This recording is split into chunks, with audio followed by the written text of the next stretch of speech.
Listen up. We're finally here in Vegas now. I know 2020 has been filled with highs and lows, strategies so bold, and plays that'll make you go crazy. For some, their careers were just getting started, and for others, they had no idea where it was headed. You really think that we were done with this story? Not like this. Oh, You must be out of your mind. Amongst the greats, we welcome new and old challengers to the scene. First off, let me introduce you to Xset. This team have a big chip on their shoulder. You have Drip and Filthy making montage plays. These men are looking like a problem. Let's talk about Beastcoast, led by the one and only Fozo and joined by a veteran named Ghost with a bloodline coming from Rise Nation and Sonics.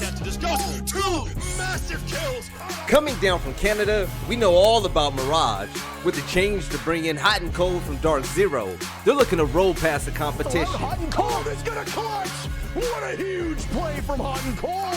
Dark Zero's coming into this LAN League to make a statement. With the latest pickup of NJR from Disrupt Gaming, looking to frag away to get some more championship titles. But it's NJR with the ace! With NJR going to Dark Zero, this team are looking to disrupt the competition. And with their freshest pickup, they're looking to be nothing less than iconic this season. Like a breath of fresh air, Oxygen are looking to destroy the competition as well. With highlight players behind the likes of Foxay and Laxon, and picking up their two newest players in Kino and Yaga, look for Oxygen to clutch their way to the top of the leaderboard. Now more than ever, this team really looks like the Supersonics. Super has put together the right squad, and picking up players such as Rexon and Yeti, they're looking to muscle their way past everybody. I was just as hurt as everyone at home when I heard that Canadian had retired. But you know what? When it comes to world champions, and yes, I'm talking about Space Station Gaming, watch out for their latest pickup, Rook. And also behind the clutches and big plays from Bosco, Rampy, and the rest of the players out there, you already know what to expect. Another team that's stacked with superstars from top to bottom. When it comes to Chala, you can count on him when it comes to clutches. And when it comes to entry fragging, we all know what Merc does best. There is nothing you can do when you're up against the likes of TSM. Who's ready for 2021? This is the NAL.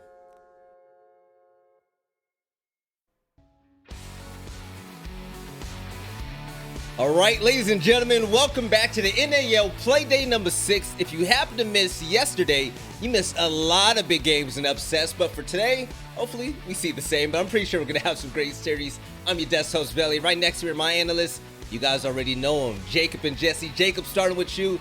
First game of the day, Disrupt versus Beastcoast. But is there another series for the viewers out there you think they should keep their eyes open for? Oh yeah, I mean, Disrupt and Beastcoast is going to be a pretty interesting way to start the day, but then right afterwards, we had a heavyweight title fight yesterday, and we're about to have another one today. TSM and Oxygen fighting for first place, both of them currently sitting in second, and because the Sonics aren't here, one of them will be in first after this game is all said and done. But that's not the only stuff we've got coming up on the docket, Jesse. Like, walk me through these ones. I mean, after that, Mirage versus Xset, these are two teams that both got their first wins ever. Last Playday, they both managed to get those first couple of points on the board. Now one of them is going to get back-to-back wins, so that's huge. Mirage and Xset are both some of the underdogs, but obviously there's still potential for those guys to raise up into the higher parts of the scoreboard, so some exciting stuff going on there. And then Dark Zero versus SSG. Both this one and match number 2 have so much history between those four squads because they've been at the top of NA for a long time. So there's so many games to look back on and, you know, try to make calls on where things are going to end up. But it's going to be a great day. Now, speaking of a great day in a series where both of these teams are looking to shoot at the top of NA, let's talk about Beastcoast versus Disrupt Gaming. Now, we saw Beastcoast yesterday. Yes, they did fall to Mirage, but this team, they're looking solid along with Disrupt Gaming and DG. They're in the game right after a huge upset game against DZ. Now, about Beastcoast, and Jesse, I want you to talk to me about this. We love Ghost. We love Ghost so much. And Beastcoast, we saw a Ghost last time around where he was underperforming. He wasn't the same Ghost that we were that we usually see. Now, as Sophia main on this team, we have high expectations for him because we know what he's capable of, right? Exactly, and Ghost is a player, he's the only experienced player on this roster, so he really does have an important role, not just as the entry fragger, as the guy who's supposed to be getting most of the kills, but also as a leader, as somebody who can help coordinate the rest of this team. He's not the IGL or anything, but he is the most experienced player, so I think keeping the vibes up and everything is going to be an important role for him, but he really did struggle yesterday when they switched on to attack on Clubhouse. Over the 5 rounds that this team played on attack, he was 0 for all of them, and he only got a single kill. His kill wasn't too glorious either. He got a kill onto Not Loading, who was at 10 HP. He got traded immediately after, and whilst killing Loading, he killed his teammate, losing the 2v2. Yeah. So it was a pretty disastrous kill, even for the one that he did manage to find. He was a lot of the opening kills of the 5 attacking rounds. He was the opening death 3 times. A lot of those were to C4s, so he was just sort of out of position. His teammates hadn't really cleared out, people below him or on different parts of the map, and he was getting caught off guard, out of positions at certain times. We know this guy has the skill to hang with the best of them. We know that he's able to come onto the server and really just tear things up and get Beastcoast that early advantage that the team needs. But yesterday, it was a real struggle for him, and I'm hoping today he can turn that around. Speaking of yesterday, Jacob, let's try to rewind our brains back just a little bit. Mirage got a huge win over Beastcoast. Matter of fact, Beastcoast 4-7 on Clubhouse. On defense, they were 4-6, but on attack, man, it seemed like they really couldn't get their foot on the ground and really have any type of momentum when it came to that side. Yeah, it was a good 4-2 half. They had a lot of time wasted. Their roams were on point. They were doing a lot to make sure that Mirage just couldn't really get a foothold. And to be completely honest, when they were up 4-2 at the half, I figured that was it for Mirage. But then they come back and win 5 straight rounds on defense, and Beast Coast don't win any on attack, which made me really concerned because that simply isn't something that we see from them. Here's the stats from Beast Coast to kind of give you an idea. Okay. Yeah, all right. cool. We haven't Shout seen out this to one before. protection. The cool part about this is Anthony had a great day by comparison to the rest of his plays so far in Stage 1. He was at the bottom of the overall Siege GG stats, and now he sits right above Fozo. It took only 1 game for him to vault one of his teammates, and Fozo also, for his own part, didn't have a great day on his rolls. It just kind of seems like this team had a really nice start at the beginning, but then they've kind of been up and down since, and I'm not really certain like where they're supposed to fit into the general scope of the NAL, but yesterday just wasn't a great showing for them. Not at all. Now, Disrupt Gaming, a team that has been on an up and up lately, especially with their latest win over Dark Zero. Fellas, this has been absolutely crazy. Now, both of those wins were pretty close though, Jacob, and when we look at DG, I mean, is this team legitimate now? Is this a level of gameplay that we can expect them to stay at with Shuttle and Iconic, Mark, everyone playing at their highest ability? I don't totally know.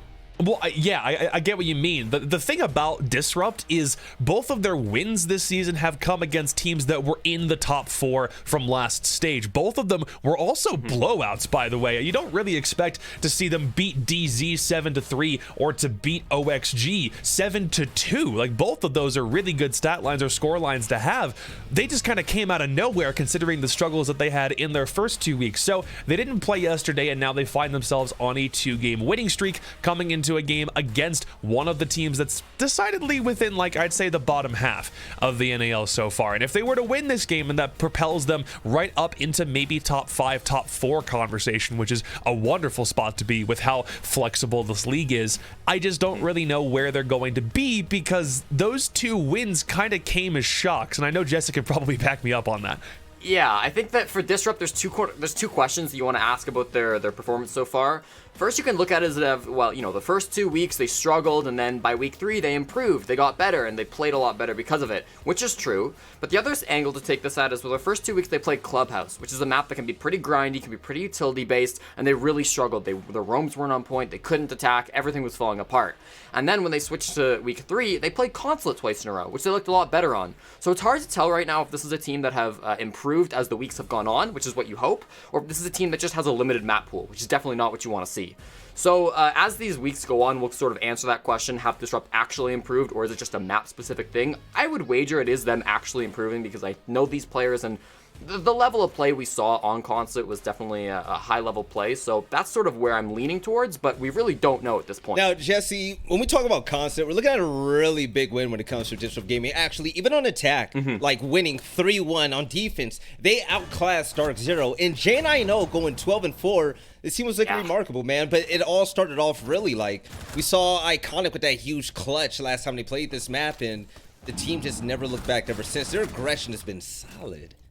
Yeah, I think we're finally seeing this coordination between J9O and Iconic that everybody expected at the beginning of the season. These are two young players that played together before they were 18 in those underage leagues, and I think people expected them to have that sort of immediate chemistry, and it took a little while for that to really shape up, but in those recent games on their roams or even on the roam clears, they're playing fantastic, and I think weirdly enough, Mark has also worked into that duo super well to make it this like really strong trio roam. You'll see like J9O and Mark on the top floor going for some roam, and Iconic down below supporting with C4s or something of the sort.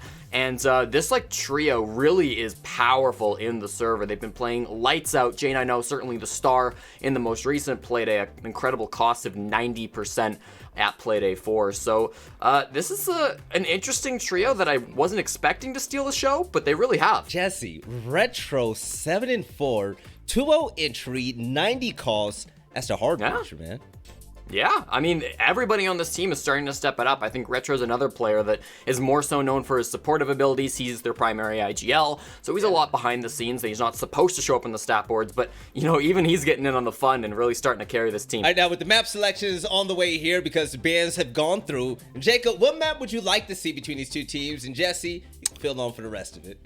I mean, they've played 2 maps so far in their NAL tenure. They've lost twice on Clubhouse and won twice on Consulate. So I wonder if we're going to see either of those. Why are you banning Chalet first? Why? Sorry, Jacob.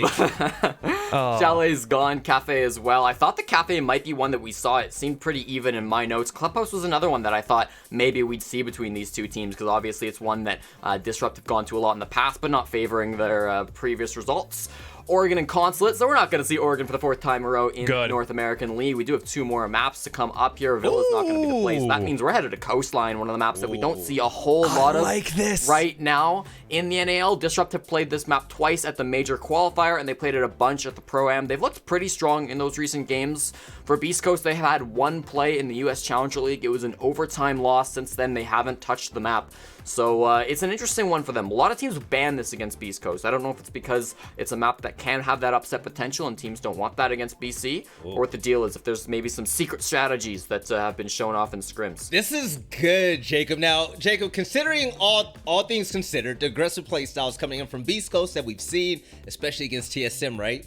And the natural nature of aggression coming in from Disrupt Gaming, what do you have to win here on Coastline, which is a Gunner's Paradise map? This is hard. This is really hard. Yeah. On one side, I like the cohesiveness that we've seen from Beastcoast, even if they don't have the greatest stat lines in the world. There is something to the way that they play together and how Disrupt has kind of been a little bit more disjointed. But we're also going to Coastline, and that's a map that we have plenty of people on DG who we know are going to step it up, and they were just looking for an opportunity to like bump their stats. This is where they're going to see it. So if J9O, Iconic, and Shuttle all have a good day, then I think it might be a DG win. I think he has a point there, Jesse, especially with Mark and Shuttle really popping off. I think whenever Shuttle pops off, this is a guaranteed DG win. Now, do you think Beastcoast might have an answer for them? I think it's possible for sure. Beastcoast are not a bad team, and there were some words said on the timeline recently that maybe we're biased against Beastcoast and that we aren't giving enough credit to their win over TSM, which was a huge win in week number 1. And I want to make it clear that was a strong win, and that wasn't luck. They were the better team on that day. Yes. But I don't think it's a result that's super repeatable. I think if Beastcoast TSM played 100 games, TSM would win the majority of those, and I don't think that Beastcoast is one of the top teams in NAL right now. Now, if they come out here and win the rest of their games in the season, prove me wrong. I'd be happy to see it. But right now, Disrupt, for my money, look like the stronger team. I'm going to take them for Coastline. It's a more similar to map to Consulate than Clubhouse, where we saw DG struggling. True. So I'm going to pick the yellow guys today. The yellow guys today. Okay, yellow versus blue. Fozo, you know I love you, and I saw that tweet as well. But at the end of the day, that win wasn't luck. You guys deserved that win over 100%. TSM. We love what Beastcoast showed that day. And we actually was hoping that you guys were just going to run crazy here in the NAL.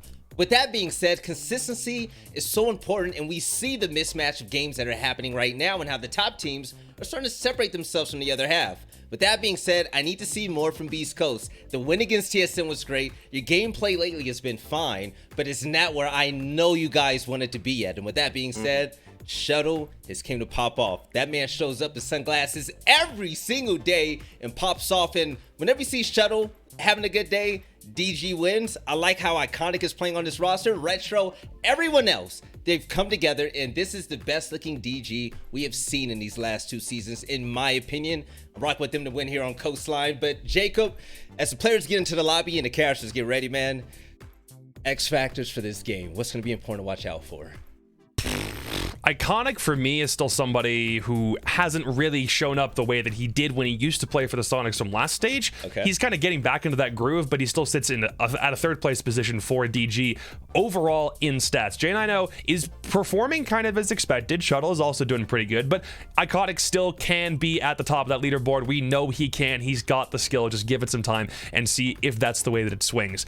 For Beastcoast, though, I'm not really certain. I think it was cool that Anthony had a better game yesterday. Even though it was in a loss, he still was at the top of his team. He just felt like he was more comfortable yesterday, and compared to where we know he can play, especially from a CL point of view, where we saw them really excel all together, that's kind of where I'm hoping that he can continue to shine. And also seeing Ghost have a better game today is going to be way better in Beast Coast pocket. Jesse, what are you feeling over there, man? What are things to watch out for? Especially for Beast Coast. I'm pretty sure that they want to come back and prove that that loss against Mirage is not the way that this team really looks, man. Yeah, I think the player that I've got my eye on the most is Sippin. Sippin had a really rough start to the season. He wasn't really having the impact that he wanted to, but I think in their last game against Mirage, he did show some good promise. His roams were looking really good, even when he was solo, even when he was, not having the support of his teammates. He was doing a fantastic job of staying alive and getting those kills. I'm reminded of that gym defense where he stayed down below, got 2 really impactful kills, and basically shut down the entire round for Mirage. So he's a player that we know can step up and have big rounds. He's a very talented individual player, but he struggled so far in the NAL to really find that impact that some of the other top players in this league have done so far. So Sippin's probably one of the rookies that I've got my eye on for being, high potential, but not yet realized. So he's one that I'm continuing to look out for. All right, gentlemen. So once again, I want to ask you guys to do us a favor. If you want to keep track of things that are happening here in the NAL, I'm going to give a big shout out to everyone that handles our social media pages, whether it's Instagram, Twitter, whatever it might be. You want to follow them, trust me. There's going to be contest updates, also highlights in case you're not able to catch matches. And I know plenty of times, and Jacob, you can answer this as well, where I'm not able to catch certain games in EU and whatnot, and the coverage that they promote is just amazing, right? Yeah. I mean, like for Europe, it's obviously going to be a bit of a different story. We're trying to set up the storylines in the NAL, but at least on Europe's case, there's so much happening over on that side of the pond that make it just as interesting action to consume. And at least for me, it's really cool to see how the paradigm between the bottom and the top for that league also kind of mirrors the way that we're trying to sort out the bottom and the top for the North American League. Teams like BDS and Na'Vi have been slaying every week in and week out. Kavana's been giving us really good shows. Showing some love, man. Latin America got follow all the broadcast social pages as well. by the way. North American Challenger Leagues running on the weekends. Everyone is having such a fun time so far in 2021, and dare I say it, it's already off to a much better start than last year. All right, so and I think that go ahead. Particularly with the SI, I just want to mention Invitational's coming up. I'm talking to a lot of the support staff of the NAL teams. They're watching a lot of the Latin American League, the European League, the APAC leagues, because they've got to prep for these squads to play at SI in just a short little while here. I think about 1 month's time they're going to be playing that huge tournament. So I know they're watching a lot of Latin American games. There's a lot of Brazilian teams heading to SI. So if you're interested in watching the 6 Invitational, which you better be, then absolutely you should be watching those other regions as well, because there are some really good games to watch out for. Yeah, now, Jesse, just to touch upon one more thing about this matchup, the players are almost ready. Don't worry, chat. We're ready to start the game soon. When it comes to the opening pick between both of these teams, I know you got the numbers in front of you, man, because that has been a theme lately here in the NAL, right? Which team is looking better in that category? Yeah, so for Beastcoast, it's a pretty polarizing couple of numbers. For Disrupt. For Beastcoast, it's relatively standard. They've got a 44% win rate of the opening pick, and then they turn that into a 66% win rate of the round when they get that opening pick. But for Disrupt, They're the worst team in the league at getting the opening pick. They're at 40% overall right now. A lot of that comes from the earlier games where they really struggled on entry, but they're the best team in the league at converting those opening picks into wins. They've got a 77% win rate with that opening pick. So we saw in their last game that that opening pick rate was improving. If that trend continues and Disrupt can then, capitalize off of that win rate that they've got with the opening pick, they could be in a really good position to be just so much better than we've seen them even before, the most recent play days. Yes, now, fellas, I'm going to thank you so much for filling with me here on the desk. And ladies and gentlemen, for those of you at home, I'm going to thank you so much for your patience. But the matchup is about ready to be underway. But before we jump in to Beastcoast versus Disrupt Gaming, there's been another content piece. I was a really big fan of the last one. I can't wait to see what this one is about. Let's see more what Blue has in store for us with his weather report.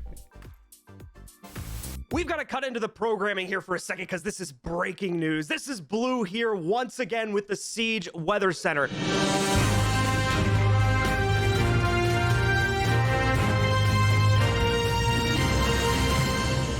That disruptive storm that we've been covering for the last week swept right past the oxygen current in a move that, let me be clear here, no one expected.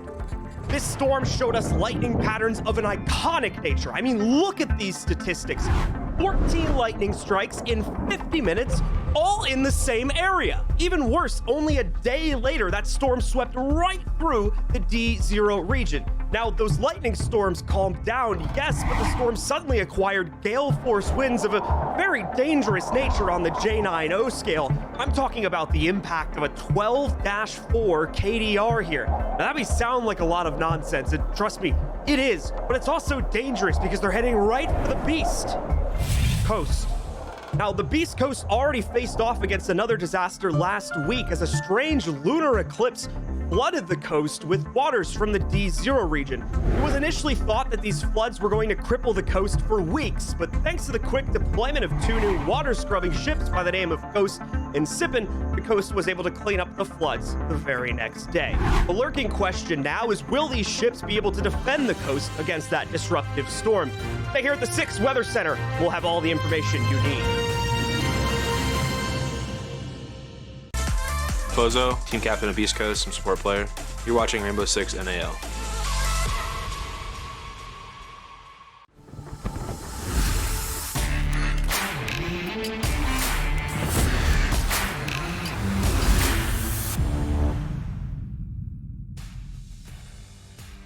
Welcome back once again, ladies and gentlemen, to the NAL. We are just about ready to get started with our first match of the day. As usual, Stokes is with me here on the broadcast, and I couldn't be more excited to be jumping into this matchup. Beastcoast versus Disrupt on Coastline as well. I think we're in for a very chaotic affair here today, given the play style and the players that are on both of these rosters. Stokes, what do you make of the action for today? Well, not only that, being Coastline and these two squads, but also what this means to them today as well. Both of these teams currently tied in sight of points for the standings. Some super exciting stuff to play for today. Absolutely going to be the case, and that continues as we get to our other matchup as well, as our teams will also be vying for first place. But more on that later. Let's talk more about the individuals that we need to see showing up in the matchup today, starting with the Disrupt roster here. We'll start with the Beastcoast roster, actually, since we got them on screen here. We had Ghost and Sippin have great performances a couple of days back, although at least in one of their cases, not able to show up too well in yesterday's game. So for me, those are the two I'm looking at right now, where I know we saw them rebound in a big way after one of their losses they took last week in order to pick up the win. I believe it was on Wednesday there. So I'm going to be looking to them first and foremost, I think, to pick up a lot of the potential slack here if there's issues in the game. Yeah, that was going to be the thing that I notated as well, as the slack in Beastcoast right now. I want to see them try and stretch that back out, get that line nice and taut, so they don't have any other issues. What we saw the last time with Mirage was Beastcoast just really not bringing things up on the bottom of the leaderboard, where we saw Mirage really do so, and this Fozo and Ghost at the bottom of that the last time around. And we're not really used to seeing Ghost down there for this squad, so we'd like to see him bounce back here against DG. Really hoping to see what they can possibly do with Coastline being the pick as well. Now, I think the good news is for Beastcoast, looking at the match, they unfortunately took a loss on yesterday. That was going up against Mirage, and it was on Clubhouse. But the good news is the large majority of their losses were on attack. Now that we're going over to Coastline, hopefully that won't be as much of an issue here, as Coastline tends to be a lot more forgiving, I guess is one word you could use, to the attacking side, presents them a lot more opportunities. One big notation going on to Coastline is that hard breach operators are almost optional on a large majority of the sites, and as a result of that, it makes the whole process of actually executing a whole lot easier. What that does mean, though, is that the defenders are going to try to get aggressive to make up for that. A lot of roam potential going to be coming out from our defending team on this that they'll also have to deal with on the attack for the side of Beast Coast. Yeah, I think that Coastline could definitely assist both of these squads, just being that it leans more towards the offense, and we've seen both of these teams and what they've been able to do so far this season, given those kind of opportunities. And I think that with Coastline not necessarily, hitching you to a hard breacher, it's going to present a lot of different options to these guys that could have some really, really strong showings here on Coast. So excited to get into it. But this Disrupt roster, Blue, how have you been feeling personally about these guys throughout the season so far? We'll talk about that in a sec, because we've got our community poll question to bring up here. So far this stage, Rudy and Jane I know have been doing the work for their teams. Which one will be in the kill feed most today? Be sure to go ahead and let us know in the Twitch chat or over on our socials, specifically our Twitter at R6esportsNA, between Disrupt Gaming's Jane I know and Rudy from Beast Coast. It's a really good question. Both of them topping out their squads right now on the ratings and overall for this season as well. So make sure you guys go to Twitter and get those votes. And personally speaking, I got to go with Jane I know. I think that everyone's been pretty high on him for quite some time, and there's definitely a reason why. Although Disrupt has not been having the greatest showings recently, it doesn't mean that Jane I know has fallen off. I would agree with that as well. And there's some other members of Disrupt that are certainly worth talking about. Mark, who's actually been the saving grace on some of the less impactful matches that we had from Disrupt. Mark definitely picking up a lot of the slack there and being able to perform quite adamantly in order to keep the team in contention on a lot of those rounds. But obviously, the star of the show still that a lot of people are looking to pick up the fragging is going to be Iconic. And we saw that in one of last week's matches there, where he managed to get 100% cost over the course of that play. We're going to have to see, though, as unfortunately the match afterwards, I believe he had a bit of a downtrend there. So a bit of inconsistency right now coming in for Iconic, which is definitely going to be a little bit of a problem for Disrupt, considering they put him in the front of all these executes. They rely on him, it seems, in quite a few situations to make those big plays. Yeah, it just seems as though the overall squad right now for Disrupt is on sort of a teeter-totter for their success. It just goes back and forth. It just really depends on the squads that they're playing up against. And I feel like today could definitely be a positive day for them. It's just really how they're going to handle Beast Coast on a map like Coastline, where you can get very aggressive, and where on the defense, like you were talking about earlier, it's a necessity. If you're not getting aggressive and not getting in the offensive face or the offense's face, then you're more than likely going to run into a lot of problems with how they'll be able to cut up the map and what you'll actually be able to do when they go for the execute on the site. Overall, Disrupt brings a really, really good composition when it comes to mixing both experience and that kind of young blood fragging power between Iconic and Jane I know. But you still have Shuttle, Mark, and Retro, which are players that have been in the seed for years now at this point as well, bringing that maturity to the table, as well as all of that experience they've had over the past couple years of play now, which they can implement into this team, and the strategy, of course, also. So a really well-rounded package there when you consider it and compare it to Beast Coast, who obviously have a lot of players that are either new or completely to this level of competition, or just stepping up to it for the very first time, or coming back to it in some cases too. Yeah, absolutely. And when you look over at Beast Coast in comparison to what Disrupt has going on for them inside of veteranism alone, I mean, you don't have that really in Beast Coast, but you do in certain areas. I mean, a lot of these guys have been around for so very long. Fozo, a longtime player, so is Ghost, so is Sip, and Rudy's been around forever. I believe Anthony has as well. It's just that they really haven't been inside of the pro scene necessarily. It's been more T2, T3 kind of stuff, but they've definitely been around. It's a big difference maker, though, when it comes to the stage like this, especially given the NAL League, because we're on LAN and no one else is. So just remember that. That's a big factor when it comes into it. Rainbow Six plays completely differently on LAN as opposed to online, and that's definitely something that influences a lot of these team choices and strategy as well.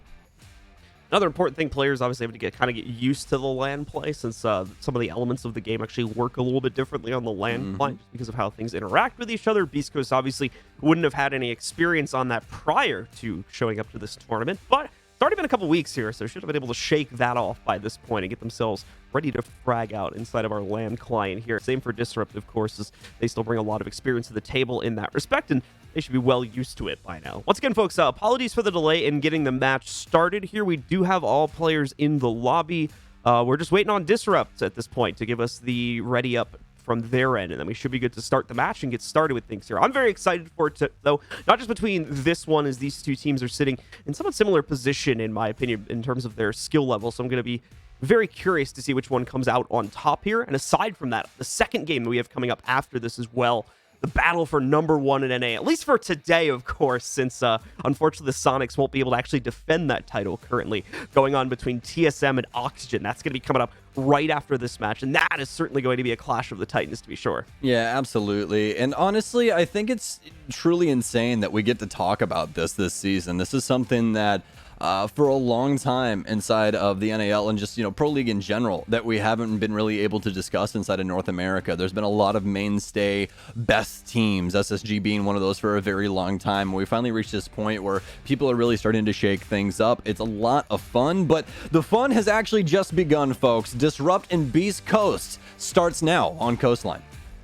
Let's get into it. Let's take a look at the bans. Disrupt's going to have the 2 center bans. Beastcoast has the 2 outer bans, since they are on defense to start here.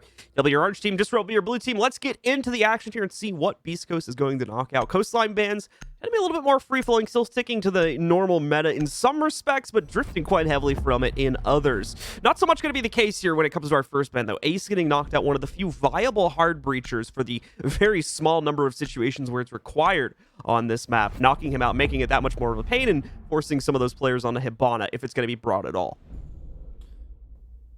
All right, well, Ace and Thatcher both removed, and that's something that we don't regularly talk about when it comes to Coastline, so more than likely we'll have Hibana along for the ride for the offense, but could see some Kaid play coming in as well, just because of that Thatcher ban. Will my being removed as our first defender, and our last one being Mira. So the stage is set for Coastline here, folks. The bans are in, and we are ready to go.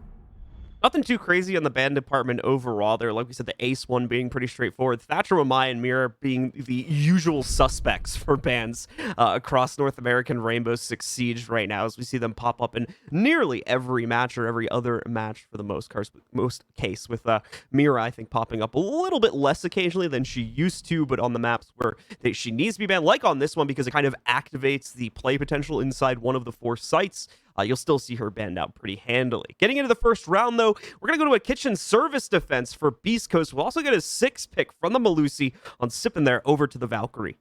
And Valkyrie, an operator that I feel like we don't get to see enough of. She has one of the highest ban rates right now inside of the NAL, and you can't exactly blame them either. I mean, Valkyrie's kit is just so potent, given the black eye cams, as well as a solid SMG and a nitro cell as well. She really has everything at her disposal that you could really want inside of a defender, and that's why we see her played so often, usually getting worked into lineups whenever she's available. So we'll see if that assists them. How we would suspect inside of that info, or Sippin will just try and get aggressive outside. But switching gears here, jumping on board with Disrupt and looking to what they will bring to the table. And it's going to be a lot of soft destruction, as you would expect on a map like Coastline. They're mostly going to want to prioritize the top floor, especially on this kitchen offense, break that up, and try and limit what these defenders can do, especially these anchor players.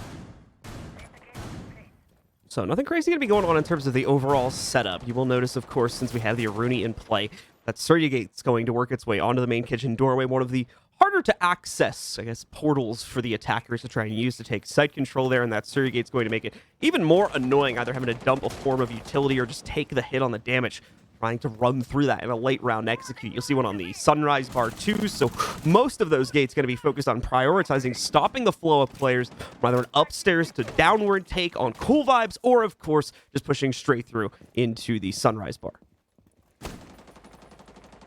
Well, 45 seconds off the board now, and Disrupt has began the clear of the upstairs. As for Beastcoast, we've been looking through this setup for quite some time. They prioritize the double bar area with a setup with Aruni looking into there over towards Office, but it seems like it's going to be Disrupt to strike first. J9 with the first frag. He'll take down Fozo, who is playing White Stairs. And so far, so good for Disrupt. This has been regular everyday clear. They haven't even been pressured on any of the staircases just yet, but Beastcoast doesn't exactly have to give up too much. They've already lost Fozo here. They're going to try and force them onto timer, want to try and delay them as long as possible and attempt them, or try and force them into some mistakes. Anthony continuing to wait out pressure from the upstairs portion of the map here, considering that Disrupt now have full control over it. Any point now, they could start to see that skeleton key be used to tear out the floorboards, and, well, there it is. But at the same time, Sippin is going to take out another member, or rather trade out, I should say, a member of the Disrupt squad there, as J90 will get down, finally getting revenge for the loss of Fozo that happened about 30 to 40 seconds prior. Going to be in even terms, down to a 4v4 here now. And Iconic starting to throw some execute utilities, some flashes, and trying to see if there's ADSs in position, more than likely, down below there, through the hole he's made on the top down. Oh, gonna take some heat, though, as finally the return fire comes in. I believe that's Anthony, who's been holding this angle for quite some time. Iconic not able to return any of it to the Beastcoast side of things, and Sippin taking contact, nearly getting a nade for his troubles there, but able to dodge it from Retro. The problem, oh, never mind! I said he wasn't gonna be able to dodge Iconic, but he was, and in fact turns it back around to knock his head off. Well, that turns things completely on its heels until Mark and Shuttle have something to say about it. They have two big frags that actually flips us around on its head once again. Disrupt in the lead, and they have an opportunity to try and get a round win here. Ghost currently an extended roam, or can't even really say that. He's more or less just left the site. Is actually sitting in courtyard right now. It's only Anthony left alone inside of service for the time being. Another EE1D in, but Ghost capitalizes on Mark down to the 2 versus 2 as the plant starts by the kitchen window. They get the audio cue as Shuttle will be holding things down for Kitchen Hall, but he's downed as well. Anthony cleans up the kill, and Beastcoast with some nice frags in the mid round there, able to claim round 1. Indeed, the mid-round pickups, especially the one against Iconic, saving that hold on the inside of the site. Nearly losing control, however, just a couple seconds after that due to some great trades coming out from Disrupt to the front lobby. But thankfully, the other kills they'd picked up prior to that allowed Beastcoast to still maintain leverage inside of the site, with the 2 to 3 players still left standing there because of the fact that Disrupt had failed to actually enter either on the top-down angles or, of course, through the push through the service door. And as far as Sunrise and Cool Vibes was concerned, not a whole lot of pressure on that part of the map whatsoever, so no hope of getting in there. Not the best start for Disrupt, but they're going to look to quickly rebound against a Hookah Billiards attack here. That'll be the next choice from BC. Yeah, very strong start there for Disrupt, but just could not translate it into anything. They were able to get Buck upstairs on Iconic and start putting some pressure onto Service, but it didn't amount to much. Although he did get some lines of sight there, he ends up getting punished for that. Disrupt battled back with 2 frags of their own, like you were talking about, inside of lobby, but that's not going to amount to much either, mainly because the plant doesn't really have the best cross being held. Beast Coast were ready for them to try and put a plant down low inside of the 2v2, so they set up to try and handle it from multiple angles, and it just works out extremely well for them. It was mostly Beast Coast just fighting back against Disrupt's angles that win them that round, and that's going to push us on over to round 2. Now, we're going to be switching things up, obviously, since Kitchen was 1 from Beast Coast, so we're headed upstairs towards Hookah. Utility department is looking very similar, all except for Sippin now bringing in the Mozzie. Well, it's going to hopefully help out with that extra drone presence being used against them. I mean, Disrupt was trying to leverage that for themselves in the previous round. Looking to get a couple of picks, and I think they were successful at least in 1 or 2 attempts of trying to figure out those players' positions, but overall, not successful in getting themselves into the map and trying to take that service control away. This run's going to start out a little bit more promisingly, though. J90 finding that opening pick against Ghost, knocking out the Jaeger, and he might have a chance for a second if he's able to properly predict it as well. Sippin sitting right behind the desk at service entry right here. No, I'm loving this right now. Good missed drone here, that's and an awkward drone. We're in for a good time. Oh, Mark, has he seen him? He hasn't. Plenty of damage onto him as well. Mark down to a single bullet's worth of HP, and he'll scamper off instead of re-engaging into the gunfight. He goes for a different angle, but he ends up getting taken down. The nitro cell to clean it up, and Sippin gets away scot-free as of right now. But no! Instead, Iconic swings. Sippin ready for it, and it's a double kill. Instead, Disrupt's offense falling apart completely inside of the first minute. Great read by Sippin right there as well. The first player he managed to take down even predicted that the rotate would go to the other side of the doorway, so he took up that aggressive angle on the left side there, predicting that, and immediately down. I think it was Mark that took the first contact there against him. So really good stuff in order to make that happen from Sippin. Some amazing impact there to stunt the overall attack for Disrupt. And once again, leave them down a player here as they try to vie for control downstairs and eventually transition that up Cool Vibes into the actual site.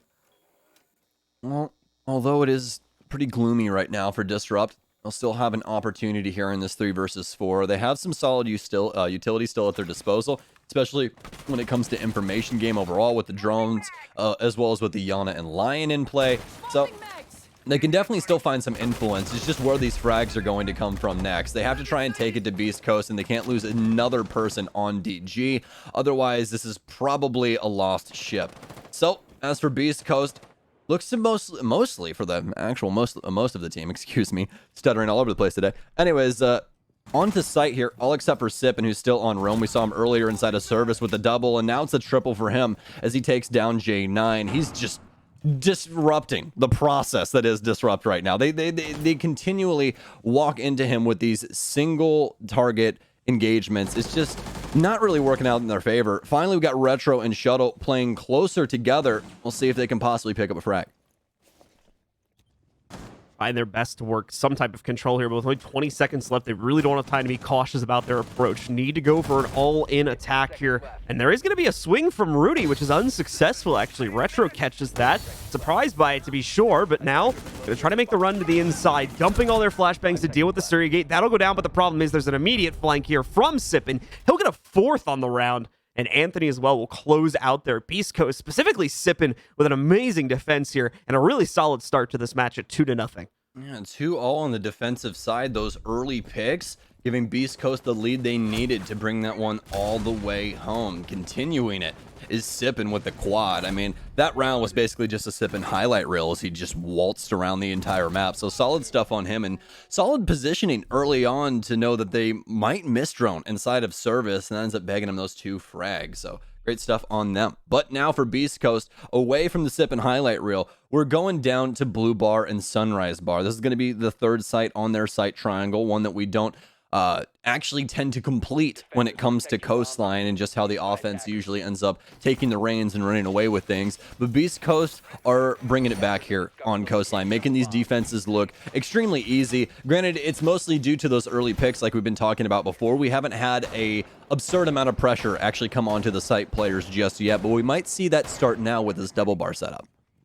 Yeah, the double bar setup going to be played, for those who might be newer to see, just giving some extra info, mainly inside of the Sunrise Bar there, due to the fact that Blue Bar is a very, very hard site to directly defend from the inside of, so that's why you see those shotgun holes going down across the lower level of the site. That allows the team, Beastcoast this is, to extend into service and kitchen, play from the front side of the map as well as inside of Sunrise itself, and then extend over into Courtyard if they need to try and punish players taking from the office side of the map, which is generally what will happen for the attackers here. Obviously, they'll reinforce the walls leading directly into the site from office, but that's just more to deter their opponents and waste time, possibly utility, if they have happened to brought a hard breacher as well, which in this case, obviously, they haven't. So, yeah, no secondary hard breach utility either for any of the ops. So, Disrupts will not have any of that. That land will be barren, so I have to find another means in order to get into sight, but obviously being Coastline, not going to be the biggest deal.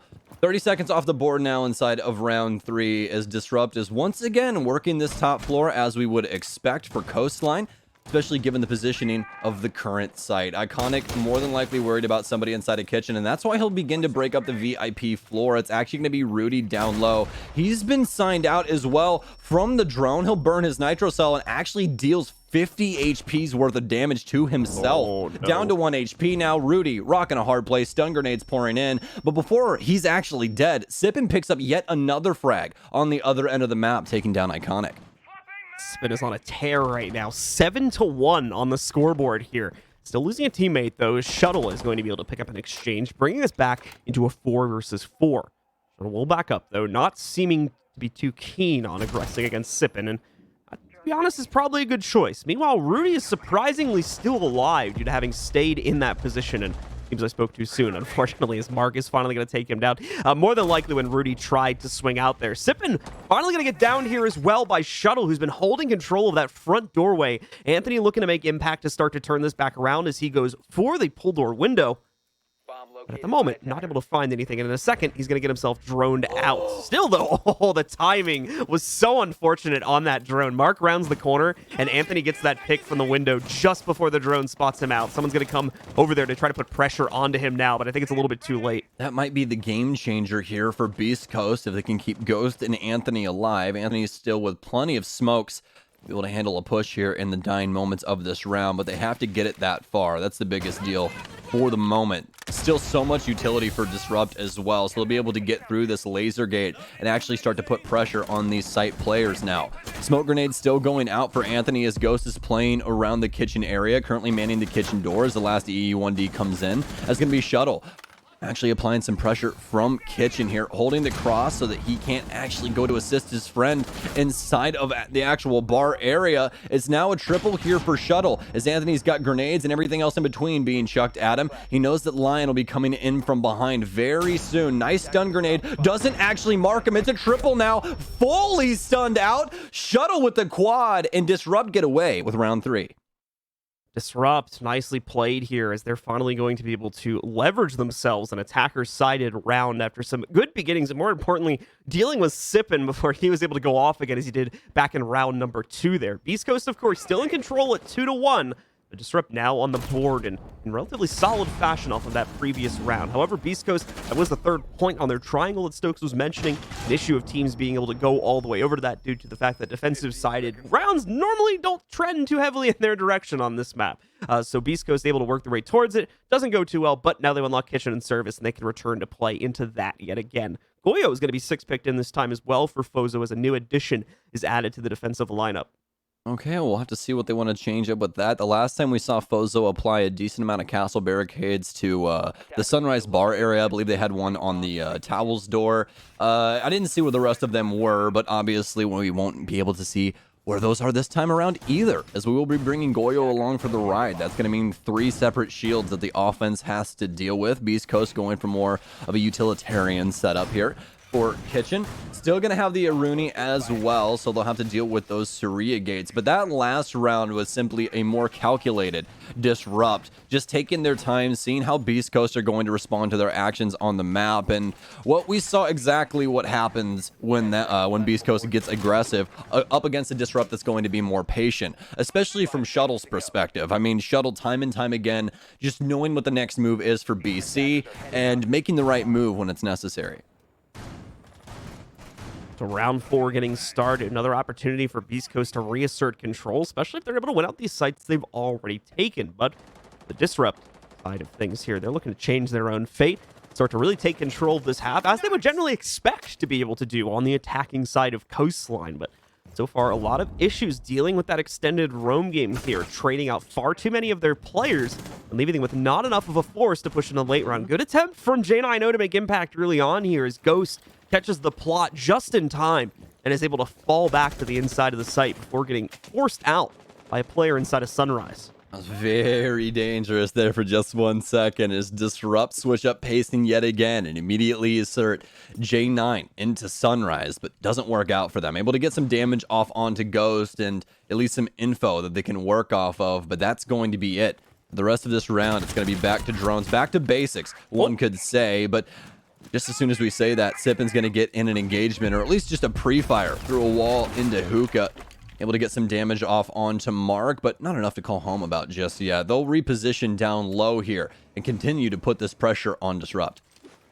Bit of an awkward situation for Mark there, as he was just trying to make a hole in the wall with his gun and ends up nearly losing his life as a result of that one. But once again, no kills being found as of yet, and about halfway through the round here, making it pretty uneventful for everything we've seen up until this point. Anthony will hear that hop in, obviously realizing it's a drone now after the shot, but his position will be revealed. J9O will be aware of it, as well as others trying to work their way in for Disrupt, and even better, Iconic found the first entry. J9O gets the lockdown onto another player sitting by the front lobby still. Sippin is still trying to defend from up here. And Sippin's actually going to reposition upstairs, and Beast Coast currently with so much top control. Rudy's still here manning the kitchen window. I think Anthony's actually the only one down low, and oh my god, this could be the biggest problem ever. Anthony's the only one. He's been taken down inside of Service. They know where the rest of Beast Coast is. The plant's going through. They flood in through Sunrise, get kitchen control, and the plant's now down inside of the kitchen site. Disrupt with full control, and not a single Beast Coast member home. They have to try and hop down and reclaim everything. But Shuttle's still manning the roof, and it's going to be another triple for him. 2 multi-kill rounds in a row. Round 4 goes the way of Disrupt. I think that might have actually been a quad for him. I don't know if he got both of the kills the first time we checked him out, ripping up players trying to work their way off the balcony, but either way, impressive round from Shuttle, and a big mistake in that final 2vx to hop down while he still had presence upstairs. I believe they may have thought he would have rotated down to help out in the post plant by the site by then, but no reason for him to do so. He still had a good 3 to 4 players manning the site at that point. A misplay there from Beastcoast on their roam game, and that's going to cost them another round as Disrupt bounce back into this one with a quick tie at 2-2. That's going to be really, really tough for them, especially rotating Sippin back upstairs and having those 3 members play around like the VIP area. I just don't think that they exactly understood the situation that Disrupt was going for. And obviously the Sunrise push worked out with convincing fashion, I would say. And the thing really for Disrupt being that they were able to get some really good information on what the situation had been looking like on site, not only from that round, but the rounds prior. Beastcoast really putting forth effort to the outside of the building and just these extremities that really aren't on site, leaving it down to usually 2 to 1 person inside of there. And that was probably something that they had identified. Saw Rudy, or excuse me, not Rudy, but obviously Anthony being the only one inside of service and just capitalized on that situation. So really, really solid stuff there from Disrupt, and they're going to equalize here, bringing it to that 2-2. Beastcoast thought they could win on the rules of the high ground, but they forgot the roof existed. So as a result of that, there's an even higher ground. There's an even higher ground that it's on top of the building. So Shuttle will be able to shut down with that position. Any attempt on the Beastcoast retake in that previous round there, although they'd have a hope of trying to work their way back into it. The sudden loss, I should say, of the site, as well as the shutdown of any players rotating from upstairs, made it nigh impossible to do anything for the retake back in round 4. Doubt they'll make the same mistake again. Let's take a peek here and see how exactly round. Let's be hopeful they don't make the same mistake. That's why I said doubt. But we'll see how round 5 here goes. It's thankfully they're defending upstairs this time, so immediately that should be much less of an issue than it was in the previous round. Yeah, absolutely. Disrupt are going to get J9 in early on once again here, so we could have a nice frag, but Beast Coast being smarter about the situation this time around. Sippin does not want these early engagements. He's been doing this for most of this game so far, so obviously you got to change something up eventually. Sippin continuing to find these early frags, and we see him still 7-0-3 as of right now. The only person in the entire lobby combating him for the moment is Shuttle at 8-0-2. To jump on board with J9 once again, though, he is taking control of top white and is currently droning. That's going to be more than likely full top control here for Disrupt. As actually, no, they still need to drone out over into Aqua. Don't have VIP either, as Ghost will be playing that area. J9 will have some support by seemingly a man inside of Guitar, so we'll have some players around this area, but they're going to have to vie for not only VIP, but Aqua control as well. So Retro will continue to rotate in here. Has a slight angle to play off of there. More than anything, just kind of tearing open some of the self-destruction that's still sitting on that rotate hole to make sure no one is crouching or going prone, trying to surprise the members of Disrupt when they actually commit to a swing in a couple minutes here. But either way, down to just that single minute remaining here. And it's been a much more passive round than we've already seen played out previously. Disrupt being very careful not to step into the roam game improperly against Beast Coast, and Beast Coast being a lot more restrained with their play in general over the course of this round, due to the fact, firstly, because we're on hookah billiards and you can play a lot more site-centric here, but also because of the fact of, well, what happened on that previous round here. Anthony's taking a lot of heat as the nade gets cooked onto him, but thankfully not going to fully knock him out. He's able to dodge the large majority of the damage and prepare for the execute, which needs to come in at any moment now. Double charge is going to be sent out there by Mark, and he'll take up the window position, trying to catch players on the rotate hole. But so far, nothing presenting itself. And no execute still from Disrupt either, as we approach that 20-second marker where they're going to be forced to do it just out of the pure necessity of time. Beast Coast, zero utility now as they get rid of that last smoke. Ghost dies as well. Disrupt swinging through hard. Retro finally putting this case down as DG just have every single avenue locked up. But oh no, Anthony makes the push and he makes the play. The case not being overwatched from Billiards double. Smoke simply walks out from behind his counter, downs the man, and walks away with a round for Beast Coast. That was not how it was supposed to happen for DG. And that unfortunately is the problem with trying to play down to those low time situations. They knew Anthony was there. They had thrown nades directly at him, and I think at least fired a couple shots at him in the midst of that execute. But unfortunately, still not able to stop him because they never took full control of the site there and were never really able to try to pinch in an earlier portion of the round. So he's allowed to hop over that bar, swing over, get the single shot he needs onto the bomb plant, or excuse me, the diffuser planter, and then work his way into a safe position to play out the rest of the round. Since at that point, there's only 5 seconds left. It's a simple process of denying, and it works out great for Beastcoast there. Even though Disrupt had a very promising execute with that little time left. Oh, so promising. Able to force Beastcoast back into a corner and then actually execute. And not only execute, but execute extremely hard, as Beastcoast didn't have any utility to try and fight back, especially, as we were talking about before, baiting out that last smoke from Anthony. So they don't have any nitro cells. They really don't have any utility to try and fight back with. It's simply just gunfights at that point. And even those started to trend towards Disrupt's favor. We saw Iconic get a nice pick from the VIP hallway. We saw some nice gunfights from Mark outside on the hookah balcony. But all of that was for naught when it came down to it, simply because no one was overlooking the most important person on the map. And at the end of the day, that's Disrupt's fault, no one else's. All right, so for Disrupt, they need to fall behind here, although only slightly inside of the first half. They'll have their last chance to make an impact on the attack right here as we go back down to a kitchen and service defense for the last time. Beastcoast losing this one on the previous run here, but looking to make a quick rebound to solidify their 4th round inside of this half, which would be a very promising start for them coming off the defensive side coastline. Attacks were the issue for them in their previous matchup, though, so we're going to have to see if things have improved, either by the nature of playing on a more attacker-centric map or just overall things they would have improved in practice between yesterday and today. Well, we're faced with our last round here before we switch sides and hit that halfway mark. Kind of a quiet second part to the half here for Sip, and 7-0-4 hasn't been able to find a frag since those earlier multi-kills that we saw, but obviously that could change at any moment. We can see Disrupt being more patient as what we'd been seeing in the past, or semblance of previous rounds where they were able to actually take these wins, just able to find some early engagements onto these Beast Coast members where they've either overextended themselves or the gunfight just doesn't really fit them.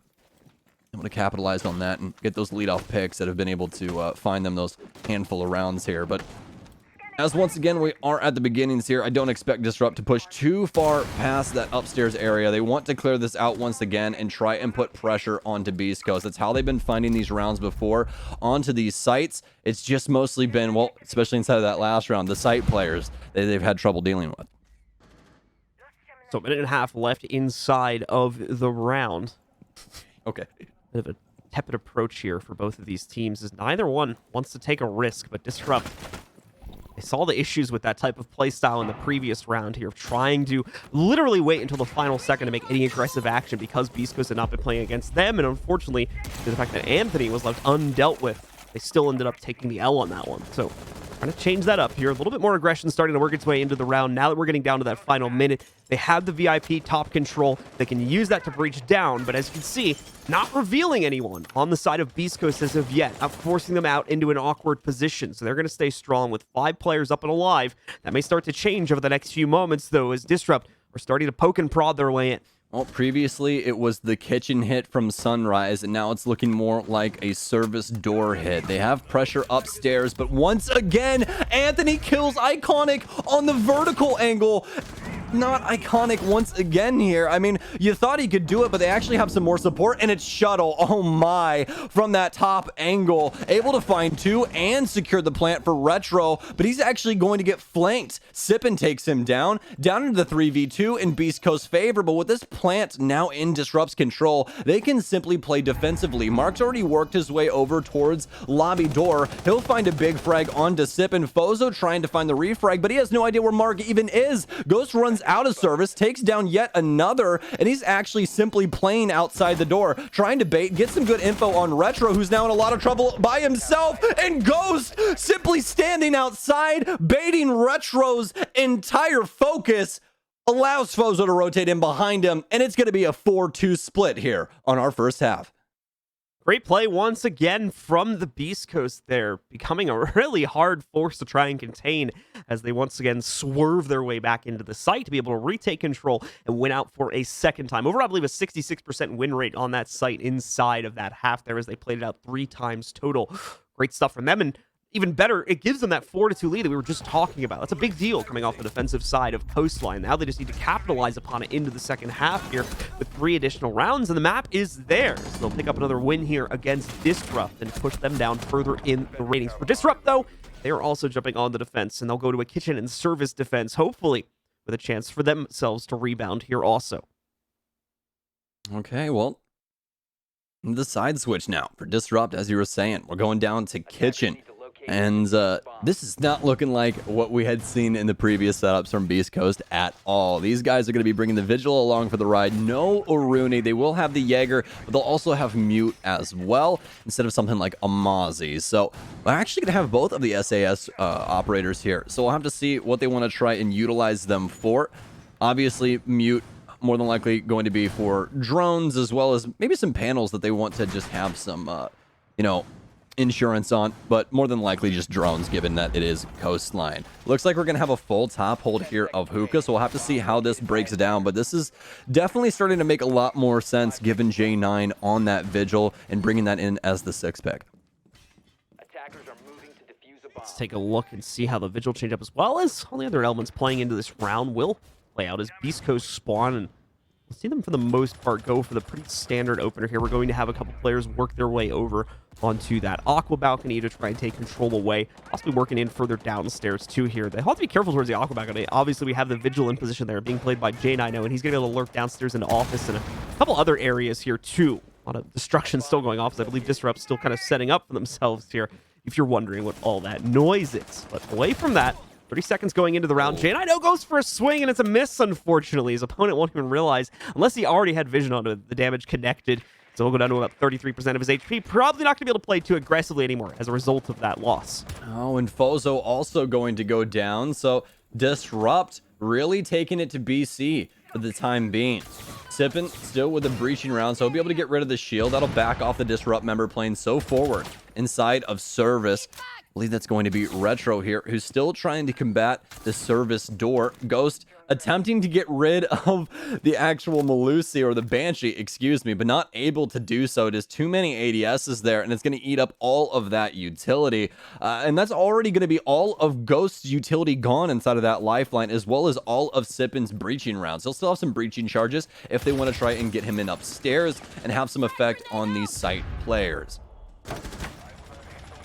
There's Mark, or excuse me, Retro with another nice pickup there. I was about to say Mark. Couldn't even see what he was leaning into. But either way, Retro finds the pickup here as Beastcoast are struggling to make any sort of impact in order to get map control for themselves, let alone get close to the site here, as they're down to 3 now. Both Fozo and Sippin have been eliminated. Sippin, arguably one of their most influential players inside of this game, so relying on the exploits of Anthony, as an example, in order to pick up the slack here now. As it's really been him and Sippin doing a lot of the heavy lifting. Ghost's been picking it up as well over the past couple of rounds here, as he's finally starting to heat up, although it's going to cool down pretty quickly there when Shuttle makes the swing onto him to take him out inside of round number 7. This has just been a textbook round so far from Disrupt. Haven't even lost a single member, and the only member that has true damage dealt to them was just by a pre-fire swing.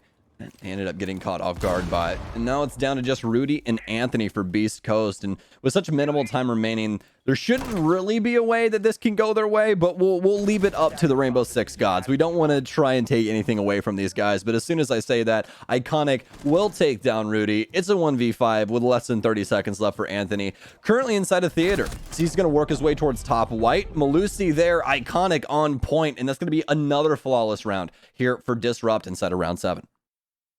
Disrupt making a statement here on their first round of the defense. No players going down, and for Beastcoast, nothing even really getting started, if we're honest with ourselves here. Beastcoast barely able to get into the building, let alone get close to the site, as they try their best to vie for control against the DG members, but just that very well weighted aggression from them, especially with what we saw, for instance, with that swing over towards the VIP window, is just unmatched against anything that Beastcoast tried to bring to the table on their own aggressive front inside of that round. Now, it started a little bumpy there. J9O, for instance, his swing over by the hookah window, or hookah doorway, I should say, didn't go that amazingly, but thankfully the rest of his teammates were there and we saw more aggressive tendencies leading to a lot of success for the team later on in the round. 6 picks are going to come out. We had a Clash lock initially there for Shuttle, but that's going to get changed over towards a Valkyrie. Rudy had one, but seems he's decided not to use it there, as he'll just insta-lock into his already picked operator. I was going to say, if it's not broke, don't fix it, but it seems that, like, it could possibly be an issue, you know, like maybe you might want to change something up, but I honestly just think it's the engagements that Beastcoast are getting right now. With the lineups that they have everything at their disposal that they need to hit any site here on Coastline, really. Especially given that they have Rudy and Foes of the Lion. Dokkaebi combo is something that is old as time now inside of Rainbow Six. We all know this one. It's extremely annoying to deal with, and they're using it extremely well. What I noticed inside of that last round especially is that they used Rudy early on to clear the top floor with their drones. They get their drones set up, then have Rudy call immediately to see if there's anyone playing the areas, and just use that phone call to really clear a lot of those rooms so they have some early intel as to what's going on inside of the map. And it's just such a smart thing to do, especially given how much info utility they have with that trio, I guess you could say, with Iana coming in as well. So a couple seconds off the clock already. Disrupt, as we've already seen, tending to play a little bit more aggressively, but probably not this early on, considering Beastcoast are only just starting to work their way into the map. We'll start with that roof hatch breach and a couple drones working their way through VIP, as well as the bedroom and theater as a result of those drones. And they won't find anything, as I'm sure you guys have already seen from the top-down view. That means Sippin can walk right in, take the free control for himself and the rest of his roster. And, okay, never mind. He's going to die pretty quick here. Shuttle apparently has a winning Nitro, so more than likely was a Vault cam somewhere in that room, and that's how he gets the intel that are just playing off sound in order to find that very great opener against Sippin. Coastline became a scene from Indiana Jones so very quickly. That was not to be expected, but now we have EE1Ds coming in, dope calls, everything in between right now for Beastcoast to try and get a frag back, but they can't do it just yet. Not solid enough inside of the intel that they can actually capitalize on, and that's the biggest issue. Just throw the EE1D out there as well as the phone call, but truly no info on where any Disrupt or, yeah, truly Disrupt member that they could actually end up getting a kill onto. So now they're left in this awkward state once again. They're down Sippin, but obviously in a better state than what we saw in the last 30 seconds in the prior round with that 2 versus 5. So still have some chances here to battle back, but that doesn't mean that Disrupt is going to be slowing down anytime soon. We can see that they're still on the prowl all around this bottom floor. Rudy with a slight angle to the inside of the pull window here, and Retro nearly contested it, but he's going to be stable behind that deployable shield he's got set up for himself, as well as a couple pieces of utility to fend off nades and any attempts to breach down the wall. Now, thankfully, don't have to worry about that latter problem, as there's no hard breach at all on the attacking roster right now, but they're certainly going to be a little bit more alive here. We can see Fozo and some of the other players trying to rotate into positions to take control now, since once again, we've come down to that oh-so-infamous last 40 seconds to a minute here. Beastcoast have to start playing more aggressively now just because of the lack of time, and hopefully they'll be able to work their way into the site this time. Well, it all starts here, John, inside of office right now for Beastcoast. And it's going to be small beginnings here, as they need to try and be forceful, get one of these frags, but Retro from downrange, this 1.5 is just too potent. Finally, somebody able to find the refrag. Anthony gets one, goes still with the plant here. Able to find one, another one yet is Anthony inside of Blue Bar, as finally the rotates are coming through from Disrupt.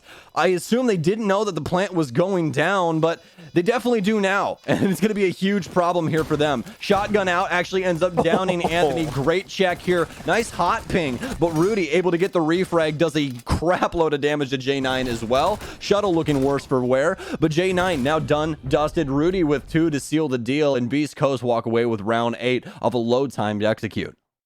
Beastcoast respond back with their own victory here, slowing down the pace, not trying to clear as heavily as they had in the previous round, and focusing more on the objective points. Most notably, that solid push to the inside of office, which enough pressure netted them the capability to get a plant down on the ground this time and hold it, as I'm sure you guys saw as well there in the post plant. Disrupt trying their best to work their way back in, but the plant happens so quickly that they're not really in position to immediately start the retakes. They have to try and do it in direct nature, and by the time they begin contesting from that softball, as we saw the first pick come from the shoddy, there's already counter angles being established from the outside window to shut those players down as soon as they even get close to the diffuser. So very well played there by Beastcoast. A very quick response and a very needed response as they were just about to lose their lead. They'll keep on to it, though, reset the advantage to the same place we were at the beginning of the half at +2. Now with Beastcoast, however, only 2 rounds away from winning the match. Yeah, and what a fantastic reset from Beastcoast there. That's the main thing for me inside of that last round. They lose Sippin early on, but they're able to translate that into a very basic office take. Clearing through there, just simply hold blue bar window and try and slap a case on the ground, and it works out for them. There was really no other aspect to that one. They simply frag their way through the door and utilize the smokes to get the plant down. So solid stuff from Beastcoast to still throw it at the site and hope that it stuck, because that is how they got that last one. So going into round 9, looking in between these two, Disrupt upstairs inside of Pent. This is a place that we don't get to see too often, and as we heard Blue talking about inside of our ban phase, something that we don't see too often, especially without Mira in play, and that's simply because of that theater area where we see Maestro. You're going to need those Mira black mirrors in order to have some vision into the actual penthouse area, because penthouse is so very dangerous to play. We don't see very many people stay here for very often. Might get some peeks off the bomb chassis, but after that, they'll want to leave the premises, because once people start getting control of guitar and bathroom and all of these other areas, that's where you run into a lot of trouble. But as we can see for Disrupt, that's what the main game plan is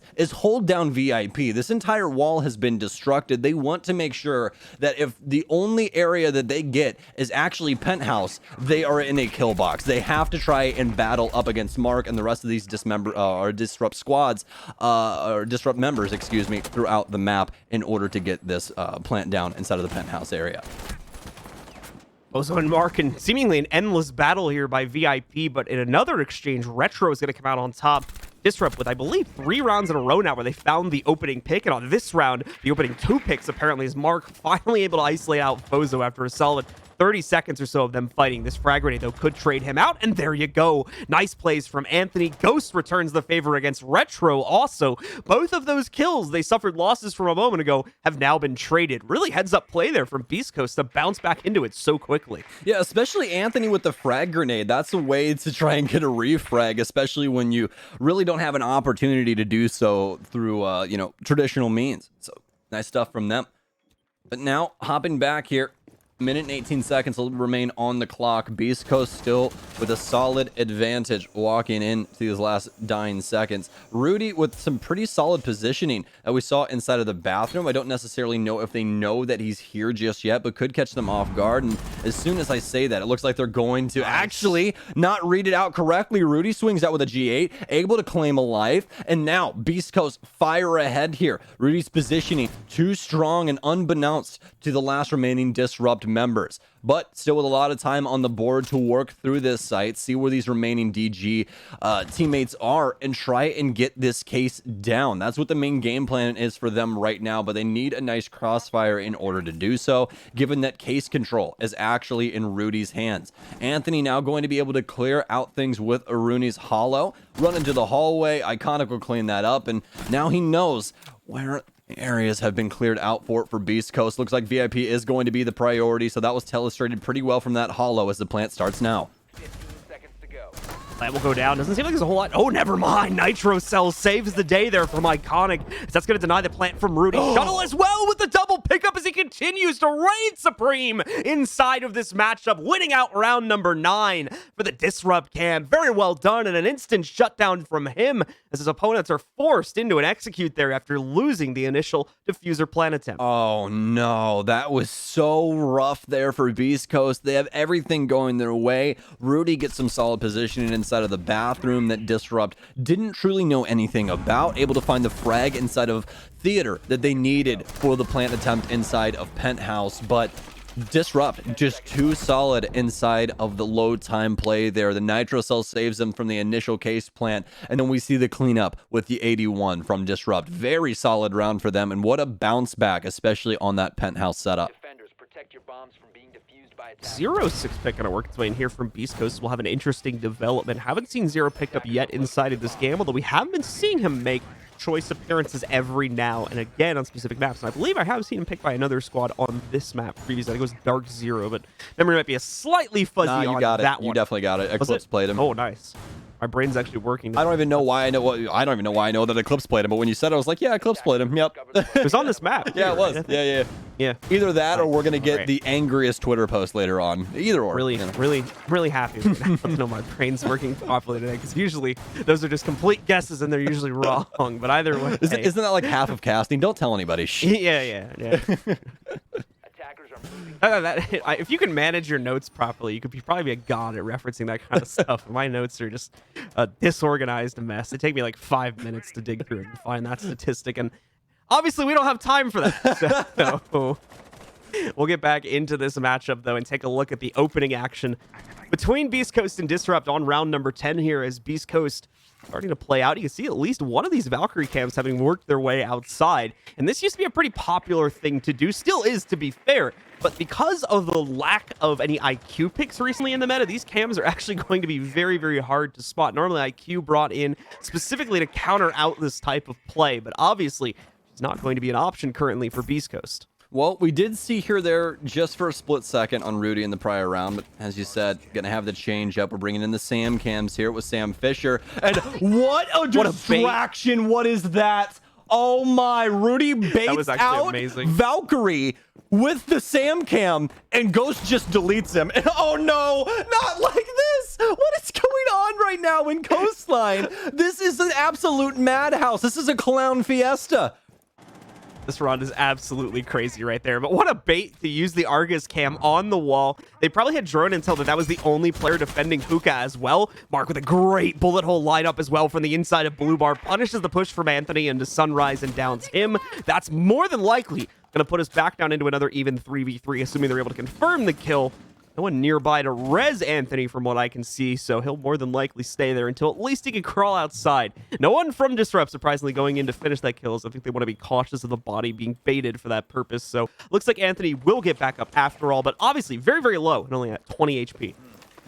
Well, the good news is that they'll have the opportunity to continue to use that hologram, which is worth its weight in gold if it even does weigh anything. I'm sure you guys will let me know about that one. But either way, Disrupt, I have to be very worried about what Beast Coast can do with now 4 members still up and about. Shuttle with an opportunity of a lifetime here if he can get a flank to possibly go off through office, but could simply sit inside of security and wait to see what Beast Coast's next move is, as they really haven't put too many advancements on the map just yet. Mostly centralized around the sun bar / double bar area. They will miss drone Shuttle inside of lobby, but actually be able to clean up that kill. Assuming that they heard the SMG-11 go off, though, they'll know where he is. But in comes the rush here from Beast Coast. They're going to insert Rudy in to the counter plant. We haven't seen one of these in a little while. He's actually going to drop off as the smoke grenade comes through, taking quite a bit of damage. He can't find any safe harbor. He hops back into the smoke, and he's now downed himself. Rudy, they do have the cross for him, but there's a very low time now. They have to try and pick this case back up, but Disrupt are getting away with this once again here, folks. The smoke too strong from Retro,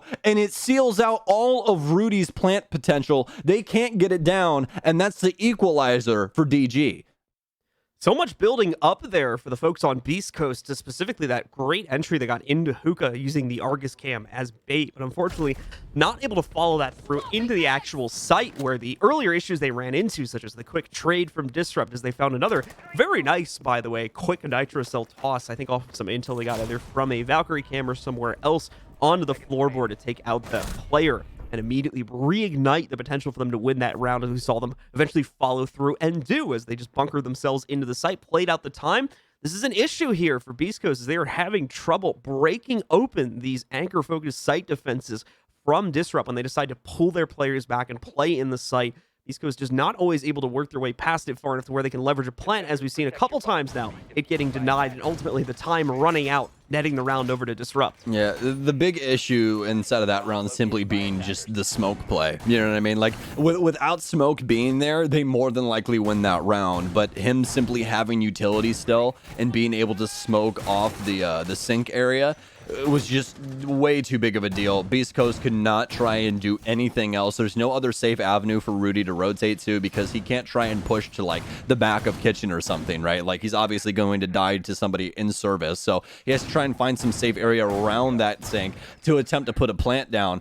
but he can't even do that. Like every space that he finds, he continues to take damage or get shot. Eventually, he just loses the case. It was just very, very rough in the last moments there for Beast Coast, but yet again, they have another opportunity. It's a fresh slate, folks. We don't have to talk about round 10 ever again for Beast Coast because it's on to round 11, and they're going to have some game-changing shifts all across the board here, John. We actually dropped 3 operators from the last round to this one. Fozo, Rudy, and Anthony all going through the changes. We now have Sledge, Capitao, and IQ back in play. Yeah, IQ coming in specifically for those Valcams, and there is one lurking in the midst of ruins somewhere. I don't know if it has the greatest amount of vision. Yeah, we can see it here right now. We can only see one player, and there you go. Foz will walk in. The IQ is in play, so more than likely Shuttle's going to realize that this plan won't play out as well as he had been using it for previously, and will either adjust to a different operator in the next round or decide to use those cameras a little bit more focused on the indoors play, depending on how he wants to take it, of course. But that being dealt with, Beast Coast don't have to worry about aggressive play against them from the windows anymore. They are going to be free to start their initial push, which looks like it's going to try and put pressure onto the pool door here, but some other areas will need to be taken control of as well if Beast Coast want to have a successful take. Yeah, well, we'll see if Disrupt can possibly stop that from happening, as that's their main game plan as of right now, and it's been working out pretty well so far. 43 rounds on their defense so far here on Coastline, and that's not something that we get to say too often, but it seems to be like it's changing more inside of recent history, where Coastline is becoming a little bit more viable for these defenders. Beast Coast, though, with a nice pickup onto Retro. We'll get that lead off pick once again here. We'll see how this actually translates into the late round, as that's going to be the mute off the board. So one of those nitro cells removed and a possible plant stopper as well.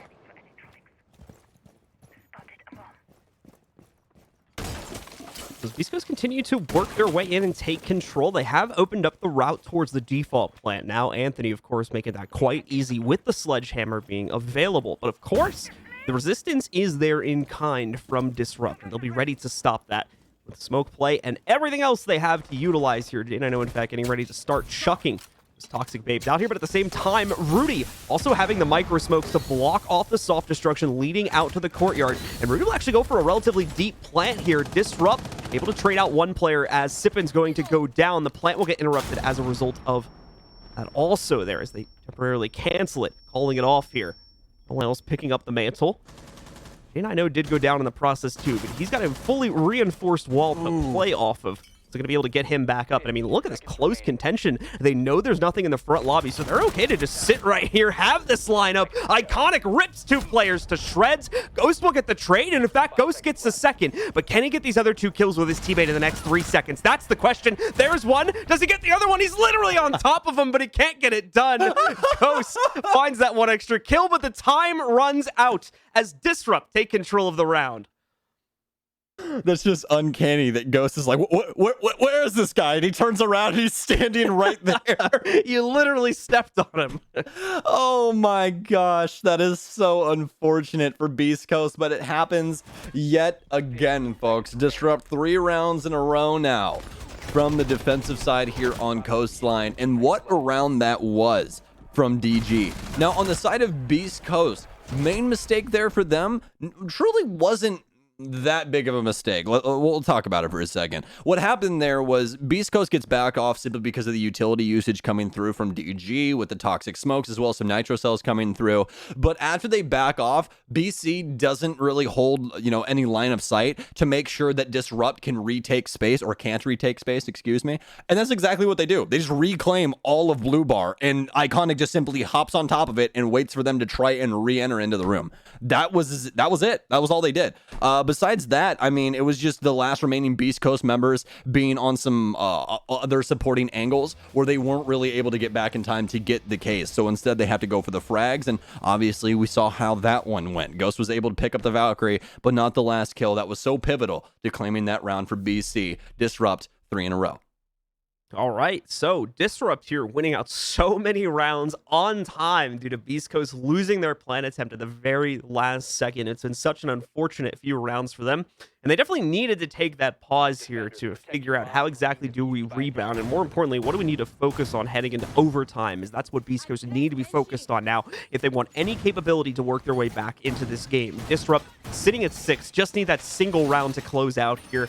Beast Coast obviously will need to respond. We're going to go to a Hookah Billiards defense as well, the go-to site for so many of these teams. Disrupt should be more than prepared to defend this. It's just going to be a matter of if they can pick up the frags against whatever Beast Coast's strategy will be for this upcoming round. Iconic's still going to bring in the Valkyrie, though that operator has changed hands from a different player that it was on in the previous round here. More than likely, we're going to see the strategy with the cameras change up in kind as well, since that IQ is being brought. Beast Coast, though, choose not to bring it a second time, as they're probably assuming as well that they're going to go away from those more aggressive cameras pretty quickly after an IQ pick had happened. I don't think that there's a single person that would turn down playing Valkyrie. I'm just saying. Like. Well, I mean, yeah, that's why she gets banned in most exactly games right. Now, so. She's no matter what. You know, if you're like, what's the last operator that we should put? Oh this no. Oh, speaking of lineups, Mark with a nice pop outside. He kills Ghost, and that's going to be one of the main fraggers as well off the board. That's Mark's like 3rd or 4th Nitro Cell kill in this game. I think he's actually been tearing it up with that so far here. Are you saying he's putting on his best Tom Brady impression? Yeah, man. He's got some winners that are being sent out there today. Scored a couple touchdowns with the football. That sounded so bad. I wanted to make it sound bad, but it sounded even worse than it sounded like. It was so bad that it was good, John. Don't worry. Yeah, I wanted to make it sound like I had no clue what I was talking about, and it somehow sounded even worse than that. Like, man, I can't wait to put some field goals in with that football. You know. Yeah, like I wanted to say like it's technically right, but it's still cringy. It's still very cringy. And speaking of cringy, right. we're just having throwables. It's between the football players and baseball folks here today. We're actually just switched to like World of Tanks now. We're just playing an artillery game between these two teams. Everybody trying to launch mortars at each other right now. Oh my here. goodness. And so far it's working at the beginning of the round. Both players losing a man due to utility here, as Ghost will get knocked out by that Nitro Cell at the beginning. J90 in kind getting knocked out by the frag grenade from Anthony. So just like so many rounds in the past of this matchup here, we are going to be locked in a dead heat as we come down to that final minute or so of the round. Yeah, these two squads just really waiting on that timer into the later rounds that we've been experiencing. And I think it's mostly due to the respect of what both of these squads have been able to do so far. You can see they're trying some more creative ways to be able to eliminate each other with yet another nade coming from underneath. And this is going to deal so much damage to Retro. He's going to place the smoke down, but oh, he is in it to win it right now, but he doesn't have the angle. He challenges all of Billiard's window, and Anthony claims him from the upside down rappel. They're not going to have the Overwatch inside of Billiards anymore, but the case is still being stuck. Can they stop Fozo? They can. Shuttle gets it from down low, and Mark, with some solid positioning here, should be able to hold on to this case. Rudy and Sippin, though, might have something to say about this. They're both upstairs, but obviously one of them will have to plant the ARX. Too damaging to Mark. The headshot will get it done. They know Shuttle was downstairs. Currently 18-1-5. One of the best games I've seen him have in so very long, and he'll need to have a greater round here to seal this out inside of regulation. He deals damage to Rudy as he skimpers on out of Aqua. He'll be playing the balcony here. Could possibly get unrepelled. Still has a cross angle to worry about from Sippin as well inside of VIP. This case currently down inside of Billiards. I do believe that it's planted on the bomb chassis, if I'm not incorrect, but either way, Shuttle has to win both of these disengaged 1v1s. Oh my, a pixel off of Rudy's head, and he would have had that. Beast Coast able to win it out with some very solid positioning, especially the Billiards window taking out the smoke player. It's a little bit of an anticlimactic finish, but I mean, honestly, credit to Beast Coast for not playing into their ego. They're trying to take the peaks against that last man alive, because Shuttle has been firing on all cylinders this game. They realize his consistency in 1v1s is nearly unmatched right now, and they also realized off of the audio cue that he's got an Alda. So, generally speaking, they don't want to mess with that. They sit back, they play it to the far angles here. They're going to force him to either make a massive run where they would have plenty of time to react and shut him down there in order to pick up that kill. Really well done by Beast Coast in handling the 2v1 and making sure that the clutch didn't come out from the most influential player inside of this game on Disrupt right now. Yeah, absolutely. I mean, the thing is that Shuttle is continuing to find these frags from a supportive place. It's not that he's truly being the hard entry or anything like that. He's almost got 20 kills. Yeah, exactly. That's what I'm saying. Like, this is really reminding me of, it happened quite a while ago, but for those at home that have been longtime Siege viewers, this is a big reminder of how Shepard used to handle things here on Coastline with Lion as well. A lot of supporting angles, lots of just cutoffs where you simply could not get past that man, and he would rack up kills like crazy. And that's kind of the semblance of what Shuttle's doing right now. Obviously, he's doing it his own way, and there's going to be some varying factors, but still, nevertheless, great stuff here from Shuttle, but they're going to need more from him inside of this overtime. Now, ladies and gentlemen, this is not infinite overtime like everyone loves to talk about. Just remember, this is 3 rounds here, so whoever is going to win the first 2 rounds wins the match. So we'll see who can possibly get to 8 first as we start off with Disrupt on the offense. A little crab walk going on there for our Jaeger as he's trying not to get shot from the player outside of the kitchen window. You can see just on your kind of far side of the screen there. But either way, Beastcoast still with a very spread out setup for this opening round of OT. Quite a few roamers off on their own right now, including inside of office. Over towards the top of the main front stair is also another player present there for the Beastcoast.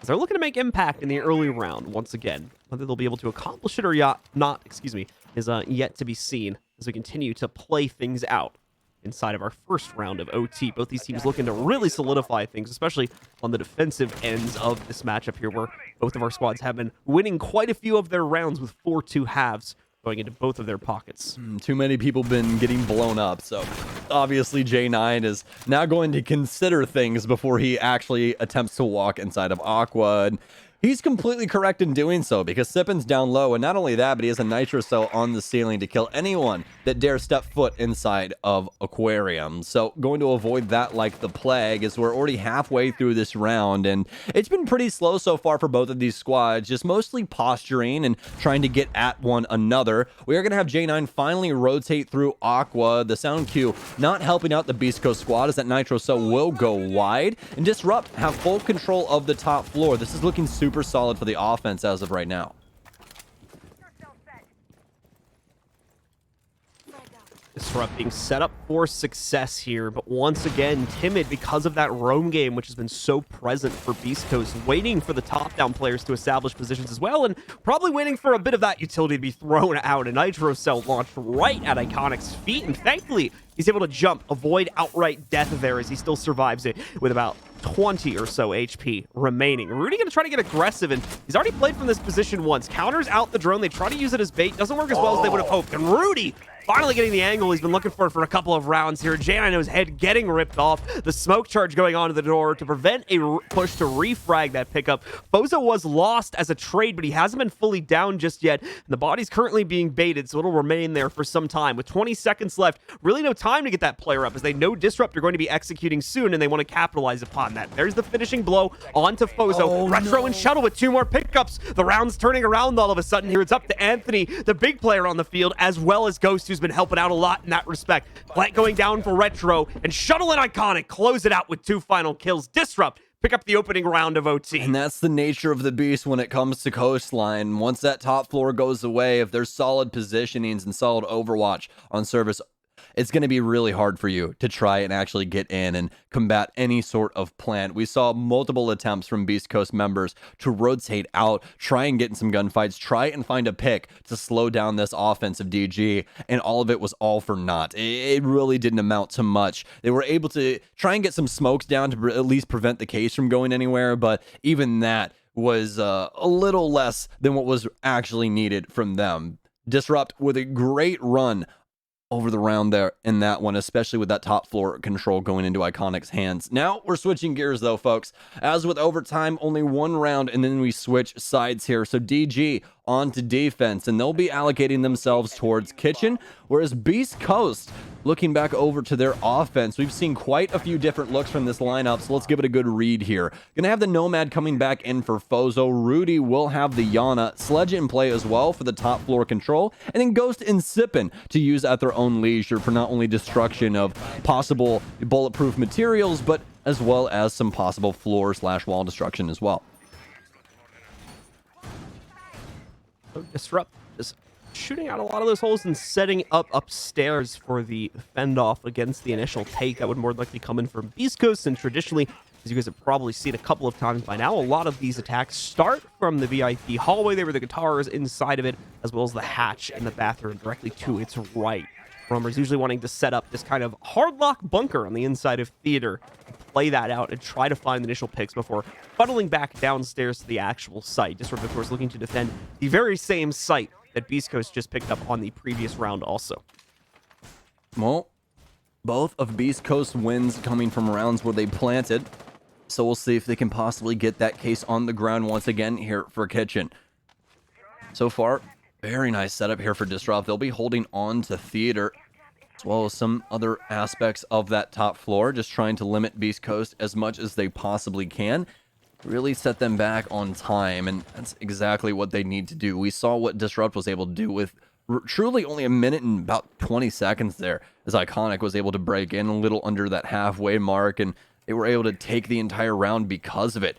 Able to break things up, get more intel on that side, and eventually work their way into all of those frags. So, Beastcoast now not moving the goalpost too far ahead as of yet. Currently focused on theater here. You can see they've gotten a good read on what J9 is doing in this area. Frag grenades and everything else in between. And yeah, that's the utility usage going to be coming through for BC as they pop that shield and make life extremely difficult for the mute in theater. J9O going to take a lot of damage as a result of that one, losing about half of his HP, still with a position to play off of from the back of the theater, but not seeming too keen to stick around here. He'll already begin to fall back, completely rotate out of this one. Shuttle will be unaffected by that concussion now that it's worked its way in towards the inside of theater, but again, nothing being presented to the Disrupt roster here. They're going to get a little bit antsy and begin the full rotate back downstairs just in case something was being worked against them that they weren't aware of there, since they hadn't seen actual peaks come out from many of the members of Beastcoast. So they will take control of that one. They've got the top-down angles, and Shuttle had the right timing, but he misdrew there. Unfortunately, put away the Nitro Cell, and even when he chucks it out, he's going to get picked by Anthony before he can hit the trigger button. Very unfortunate, but both of these squads still with an opportunity here. Disrupt can possibly shut it out, but the pressure is starting to mount from the offense. They've got that full top control like we've been talking about, and they're starting to utilize it. Get a good read on where the smoke is as well as the hollow runs in, but solid positioning from Rudy. He'll claim the life of Retro, and it's a 5v3 right now for BC. Still with some solid advantages towards the defense, but they are just dwindling down here. Lots of damage dealt to the last two members. One of them will actually get cleaned up, but no, it's actually J9 to take down Fozo instead and make this as effective 2v3. Mark tries to battle back. He'll take down Rudy. So 1v2, make it a 1v1 for J9 now, and he still has a Nitro Cell at his disposal as well. He cannot get up his friend. They're gonna have to try and challenge here. The M590 can't get it done, and Anthony wins out the round. Beastcoast with some very scary moments there, but still able to get it done as they force us to our last round here on Coastline. J9O, unfortunately, just a tad too aggressive in that situation there, trying to capitalize upon what I believe he thought was a res happening in the midst of what was going on beyond that softball there, but ends up making a hole, does do some decent damage, but unable to fully take down Anthony and close out on the round. So as a result of that, Beastcoast get their response, take us to a fully loaded 15 rounds, and of course, take us into that final round to see who's going to come out on top. It's Beastcoast for the defense, Disrupt on the attack, and this one round settles everything. Important to note, guys, for the overall standings inside of the NAL, once again, only 2 points going to go to the winner for this one instead of the traditional 3 that would be given in a regulation win. But at the same time, the loser is also going to get a single point because they've made it to OT in comparison to where they would normally get 0 for a regulation loss. And depending on the results of Dark Zero today, that could mean if they are a top 4 squad or not. So we'll have to see which one of these squads can not only take the win here, but will happen for DZ later on today. Anyways, folks, jumping back into this last round before Coastline is completely done, we find out who our winner is. That previous round, Blue, Actually, quite back and forth, I would say, especially with how the top floor was handled for BC. I'd say they handled it quite well. There was truly only like one aspect that they could have possibly utilized to help themselves a little bit more there, but the push was still super, super solid. Got them all out of that top floor. Really, the only thing I would have liked to see besides that was possibly somebody playing the white window, so they would have had the cutoff for when those people fall back, maybe get some of those frags, but it really didn't matter at the end of the day when it came down to it. Beastcoast still able to clutch out the round. It was just a little scary instead of those dying moments, as Disrupt still seemed to have some fight in them, and they definitely still do coming into this round. They've got J9 inside of Sunrise already here, as well as Shuttle back onto that operator we've been seeing him run throughout the day so far, the Lion. But a big pickup already happens for Beast Coast. Rudy with a double punch on the bottom of the door crawls out, or crouches out, excuse me, and is actually able to take down Iconic on the VIP Balk, and that's a big frag going down on the Disrupt squad. Oh, the timing for J90. So much of that inside of this game for some reason. I don't know why it keeps happening, but so many players just getting caught with their pants down, as we see right there. Fozo catching an opponent. I think even seeing them before actually committing to that drone toss. Oh, the response from Shuttle. Just spamming in off the E1D. Finds Fozo through the floorboards and takes him out. Oh, what a play from Shuttle to respond right back and try to put Disrupt on solid footing inside of this round. I don't think that that's one that they teach you at Academy. I don't really know. That was something insane there from Shuttle, able to get that refrag. Good info. What's the kill record, by the way? It's more than this. I know that. Yeah. 24. Okay. Well, so he would, let's see if Shuttle goes off here, gets 4 kills. Yeah, he would have to ace out the round here, and if he does that, that will be something unheard of. We did get the ping. 26. Is it 20? Is it 26 now? According to Jess. Oh my gosh.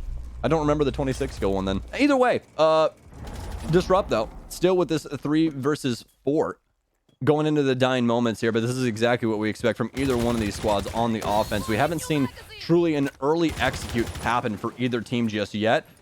Looks like we could have possibly Retro making a play on the hookah window. Frag grenades in, not going to swing. Although there is a lot of people waiting with open arms right now for him on Cool Vibes. Shuttle also going to be providing the pressure down low to try and find Ghost here on Vibes. Ghost continuing to just wait out the time. They've got the ultimate advantage. A 4v3. They can afford to lose a player virtually for free here. Obviously, if they'll be able to trade some damage out in the process, that'll be even better. But not a lot of worry right now for Beast Coast coming down to the wire. Ghost will get spotted. Not a big deal for him. He already knows there's presence downstairs. He's going to start to worry now because he sees it's Shuttle who finds yet another kill. This could still happen, but no. Shuttle shut down. Sippin with a double pickup as he also punishes Mark right after finding Shuttle. Everything falling to Retro, and he's not going to be able to get it done either. Anthony with the final kill will give the game over to Beast Coast as they take it in round 15. What a game from Beast Coast, but you also have to give some sort of hype over towards DG. I really can't think today, man. My brain is just off. Either way, what we're trying to get at is DG, fantastic game for them, forced us into overtime. BC, though, able to edge them out, and really, it was just a back and forth game the whole time. Truly, Beast Coast, I think, winning off of consistency. We saw Shuttle popping off a lot for DG, but when he was gone, they weren't able to find the same amount of influence in the frag department like they could before, as well as losing out on some of that utility game from Shuttle as well, which seemed to have some really, really solid, assistance for the rest of that team. But that's going to be Beast Coast taking that in 8-7 fashion. Fantastic stuff. A lot of really cool individual performances coming out of that matchup aside Shuttles as well there, and just a lot of really interesting plays. Like we had Mark with a solid, probably got more than this as well because I just kind of stopped counting it after I mentioned it. You got like 3 to 4 Nitro Cell kills by the halfway point in the game. So many frag grenade pickups coming from Anthony's POV as well. Really just an absolutely chaotic game and a really fun one as well, just to bring Shuttle up again in that final round there. Had that spray down through the floor. I don't even know if he got intel off the EE1D to be able to get that spray as well. So it's just some really crazy head-turning plays and a really fun game to watch overall.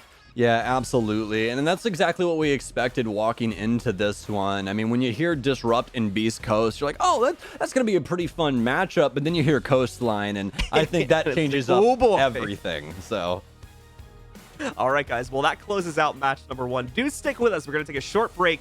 When we come back, Veli and the analysts will break down our initial game here. Get us ready for the second match of the day in the battle for first place in the league.